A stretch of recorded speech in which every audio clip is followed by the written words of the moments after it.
네, 오늘 본문 이사야서 61장 1절에서 11절까지의 말씀은 구약 성경 가운데 매우 중요한 예언 가운데 하나입니다.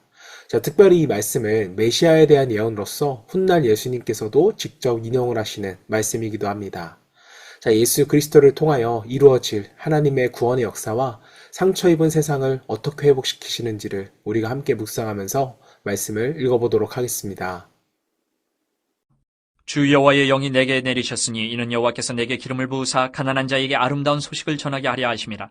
나를 보내사 마음이 상한 자를 고치며 포로된 자에게 자유를, 갇힌 자에게 노임을 선포하며 여호와의 은혜의 해와 우리 하나님의 보복의 날을 선포하여 모든 슬픈 자를 위로하되 무릇 시온에서 슬퍼하는 자에게 화관을 주어 그 죄를 대신하며 기쁨의 기름으로 그 슬픔을 대신하며 찬송의 옷으로 그 근심을 대신하시고 그들이 의의 나무 곧 여호와께서 심으신 그 영광을 나타낼 자라 일컬음을 받게 하려 하심이라.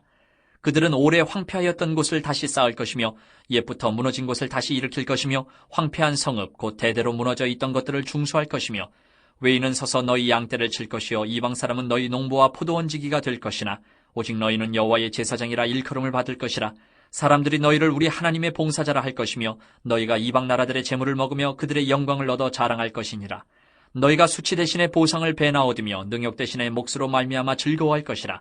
그리하여 그들의 땅에서 갑절이나 얻고 영원한 기쁨이 있으리라. 물은 나 여호와는 정의를 사랑하며 불의의 강탈을 미워하여 성실히 그들에게 갚아주고 그들과 영원한 언약을 맺을 것이라. 그들의 자손을 문 나라 가운데에 그들의 후손을 만민 가운데에 알리리니 무릇 이를 보는 자가 그들은 여호와께 복받은 자손이라 인정하리라. 내가 여호와로 말미암아 크게 기뻐하며 내 영혼이 나의 하나님으로 말미암아 즐거워하리니 이는 그가 구원의 옷을 내게 입히시며 공의의 겉옷을 내게 더하심이 신랑이 사모를 쓰며 신부가 자기 보석으로 단장함 같게 하셨습니다. 땅이 싹을 내며 동산이 거기 뿌린 것을 움돋게 함같이 주 여호와께서 공의와 찬송을 모든 나라 앞에 솟아나게 하시리라. 네, 오늘은 세상을 치유하시는 하나님이라는 제목으로 말씀을 묵상하겠습니다. 자, 본문 1절을 보면 이렇게 말씀합니다. 주 여호와의 영이 내게 내리셨으니 이는 여호와께서 내게 기름을 부으사 가난한 자에게 아름다운 소식을 전하게 하려 하심이라.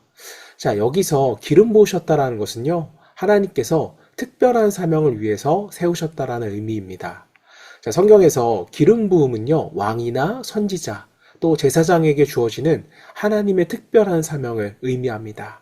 자, 그렇다면 그 사명은 무엇입니까? 가난한 자에게 복음을 전하고 마음이 상한 자를 고치며 포로된 자에게 자유를 선포하고 갇힌 자에게 노임을 선포하는 것입니다. 자, 여기서 말하는 가난은 단순히 경제적인 가난만을 말하는 것은 아닙니다. 인생의 무게에 눌려 있는 사람들, 마음이 부서진 사람들, 소망을 잃어버린 사람들을 말합니다. 자, 이 세상에는요, 겉으로는 굉장히 괜찮아 보이지만 속으로는 무너져 있는 사람들이 참 많이 있습니다. 겉으로는 웃지만 마음속에는 상처가 가득한 사람들이 있습니다. 자, 하나님은요, 이런 사람들을 외면하지 않으셨습니다. 자, 하나님은 그들을 치유하기 위해서 기름을 부으시고 사람을 보내십니다. 자, 그리고 궁극적으로 예수 그리스도를 우리 가운데 보내셨습니다. 자, 예수님께서 이 땅에 오신 이유는요, 바로 이것입니다. 상한 마음을 고치시기 위해서, 죄로 묶인 사람들을 자유케 하기 위해서 이 땅에 오셨습니다. 자, 사랑하는 여러분, 우리의 신앙은 단지 종교적인 행위가 아닙니다. 예수님을 믿는다는 것은 상처 입은 세상을 향한 하나님의 회복 사역에 동참하는 것을 의미합니다. 자, 3절을 보면 이렇게 말씀합니다. 무릇 시온에서 슬퍼하는 자에게 화관을 주어 그 죄를 대신하며 희락의 기름으로 그 슬픔을 대신하며 찬송의 옷으로 그 근심을 대신하시고. 자, 여기서 놀라운 하나님의 교환의 법칙이 나타납니다. 죄 대신 화관, 슬픔 대신 기쁨, 근심 대신 찬송입니다. 자, 고대 근동 이스라엘에서는 죄는요, 슬픔과 절망의 상징이었습니다. 자, 사람이 큰 고통을 당하면 이 머리에 죄를 뒤집어 쓰고 슬픔을 표현했습니다. 자, 그런데 하나님은요, 그 죄를 화관으로 바꾸신다고 말씀하십니다. 자, 다시 말해, 하나님은 우리의 슬픔을 그냥 위로만 하시는 분이 아니라 완전히 새로운 영광으로 바꾸시는 분입니다. 자, 우리의 인생을 돌아보면 분명 상처의 시간들이 있습니다. 또 실패의 시간이 있고 눈물의 시간이 있습니다.